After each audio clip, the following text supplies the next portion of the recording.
Assalamualaikum warahmatullahi wabarakatuh.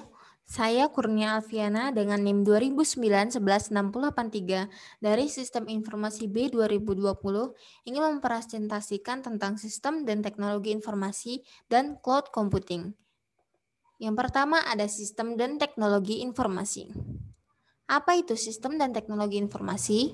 Sistem adalah kumpulan dari komponen yang memiliki unsur dan keterkaitan antara satu dan lainnya. Sedangkan sistem informasi adalah sekumpulan proses yang mengeksekusi data mentah untuk menghasilkan data yang berguna untuk pengambilan sebuah keputusan. Dan teknologi informasi artinya sebuah teknologi apapun yang membantu manusia dalam membuat, mengubah, menyimpan, atau menyebarkan informasi. Teknologi informasi juga bisa dikatakan sebagai hasil gabungan antara teknologi komputer dan teknologi komunikasi. Perbedaan data dan informasi. Data berupa kumpulan fakta yang masih mentah dan belum diketahui kepastiannya.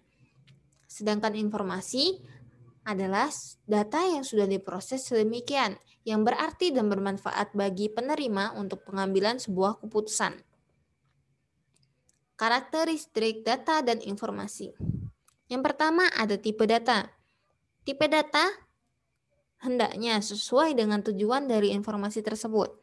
Yang kedua ada akurasi dan presisi. Akurasi dan presisi adalah derajat kebenaran dan tingkat kerincian suatu informasi. Sebuah informasi hendaknya memiliki akurasi dan presisi yang cukup. Yang ketiga ada usia dan rentang waktu. Karakteristik informasi yang berkaitan dengan waktu adalah usia informasi, ketepatan waktu, dan rentang waktu. Usia informasi maksudnya lama waktu sejak informasi dihasilkan hingga sekarang. Ketepatan waktu adalah usia data yang sesuai dengan upaya pengambilan keputusan. Maksudnya di sini informasi tersebut tidak kadaluarsa ketika sampai ke penerimanya, sehingga bisa dipakai untuk bahan pengambilan keputusan. Yang terakhir ada rentang waktu, artinya selang waktu yang digunakan untuk mencakup data. Yang keempat ada tingkat keringkasan dan kelengkapan. Sebuah informasi yang berlebihan atau overload sering membuat bingung penerimanya. Oleh karena itu, idealnya informasi dibuat seringkas mungkin namun tetap lengkap data-datanya sehingga mengurangi faktor ketidakpastian. Yang kelima ada kemudahan akses, bertujuan agar informasi bisa diterima oleh penerima dengan lancar. Yang keenam ada sumber. Sumber di sini bisa dari internal atau eksternal dan bisa dari formal atau informal. Sumber hendaknya harus pasti dan tidak tabu agar mengurangi faktor ketidakpastian. Yang ketujuh ada relevasi dan nilai. Maksudnya di sini adalah informasi benar-benar bermanfaat bagi penerimanya dan dapat mempengaruhi keputusan penerimanya, serta kalau manfaatnya lebih efektif daripada biaya untuk mendapatkannya, maka nilai tersebut dianggap lebih bagus. Yang kedelapan adalah kualitas informasi. Dapat diukur berdasarkan relevasi, ketepatan waktu, dan akurasi. Tipe-tipe data dalam informasi. Yang pertama ada tipe data terformat. Biasanya memuat format tanggal dan format jam. Yang kedua ada tipe data teks. Biasanya memuat data yang panjang. Yang ketiga ada tipe data suara yang memuat bunyi-bunyian. Yang ketiga ada tipe data gambar yang memuat gambaran suatu objek. Yang kelima ada tipe data video yang memuat gambar atau objek yang bergerak. Komponen sistem informasi. Ada perangkat keras, perangkat lunak, prosedur, orang, basic data, jaringan komputer, dan komunikasi data. Sistem terdiri dari input, proses, output, dan feedback. Input artinya data yang dimasukkan ke dalam sistem. Kalau proses artinya merubah atau mentransformasikan data yang diinput menjadi output yang bermanfaat. Sedangkan output artinya produksi informasi yang bermanfaat. Feedback dimaksudkan untuk output yang digunakan untuk mengendalikan baik itu input ataupun proses. Peranan sistem informasi. Yang pertama ada berpartisipasi dalam pelaksanaan tugas-tugas otomasi. Yang kedua ada mengaitkan perencanaan, pengerjaan, dan pengendali dalam sebuah subsistem. Yang ketiga ada mengkoordinasikan subsistem-subsistem. Yang keempat ada mengintegrasikan subsistem-subsistem. Lingkup teknologi informasi. Teknologi informasi secara garis besar terdiri dari dua kelompok, yaitu perangkat keras atau hardware dan perangkat lunak atau software. Sedangkan ada juga yang mengatakan bahwa terdiri dari 6 kelompok, yaitu teknologi masukan, teknologi keluaran, teknologi perangkat lunak, teknologi media penyimpanan, teknologi telekomunikasi, dan mesin pemroses atau CPU. Peranan teknologi informasi. Teknologi informasi menggantikan peran manusia. Maksudnya di sini teknologi informasi dapat melakukan suatu tugas atau proses secara otomatis tanpa bantuan manusia. Yang kedua ada teknologi memperkuat peran manusia, yaitu dengan menyajikan informasi terhadap suatu tugas atau proses. Yang ketiga ada teknologi informasi berperan dalam restrukturisasi terhadap peran manusia. Dalam hal ini, teknologi berperan dalam melakukan perubahan-perubahan terhadap sekumpulan tugas atau proses. Kecenderungan teknologi terhadap sistem informasi. Ada peningkatan kecepatan dan kapasitas komponennya, ketersediaan informasi dalam bentuk digital, portabilitas, konektivitas, kemudahan pemakaian, dan ketidakmampuan otomasi logika masih berlanjut. Selanjutnya ada cloud computing. Apa itu cloud computing?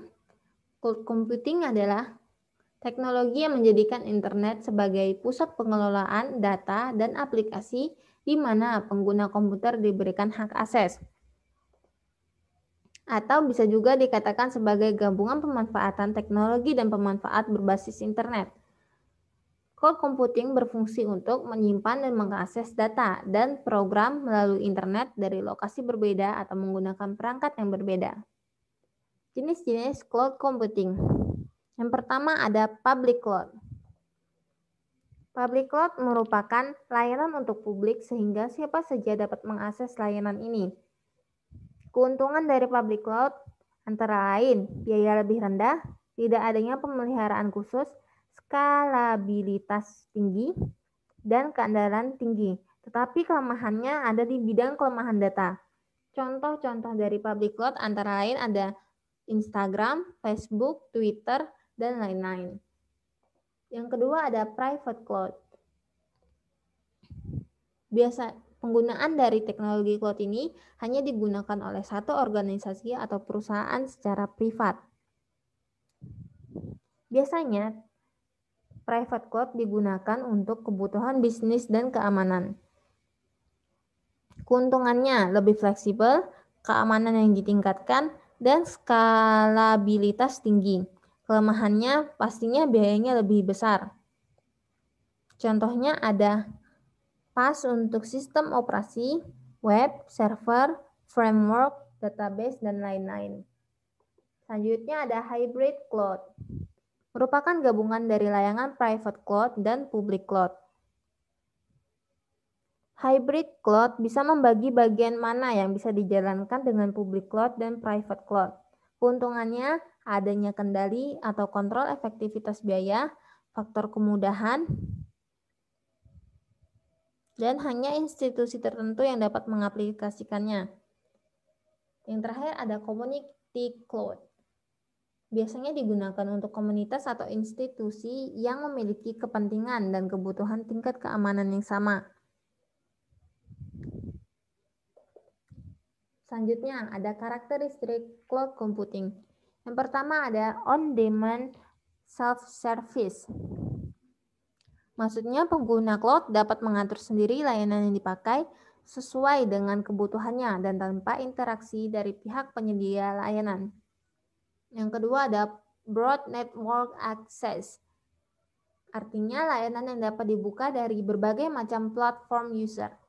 Yang ketiga ada resource pooling. Artinya sumber daya komputasi dari penyedia cloud harus memenuhi banyak pelanggan dan bersifat dinamis tergantung kebutuhan pelanggannya.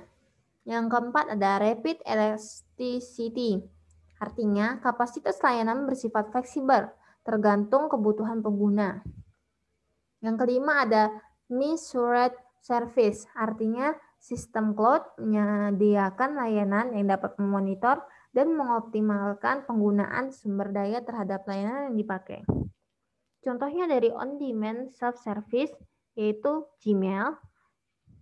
Contoh dari broad network access yaitu Facebook Mobile. Contoh dari resource pooling yaitu Google. Contoh dari rapid elasticity yaitu Office 365. Contoh dari measured service yaitu Dropbox. Model layanan cloud computing. Yang pertama ada software as a service. Merupakan layanan yang disediakan oleh cloud provider kepada konsumennya berupa aplikasi yang berjalan di atas infrastruktur cloud. Yang kedua ada platform as a service. Pada jenis ini, cloud provider menyediakan layanan berupa lingkungan untuk testing dan deployment aplikasi. Yang ketiga ada infrastruktur as a service, merupakan layanan yang paling fleksibel bagi konsumen dalam membangun dan mengatur infrastrukturnya sendiri. Sekian dari saya, kurang lebihnya saya mohon maaf. Wassalamualaikum warahmatullahi wabarakatuh.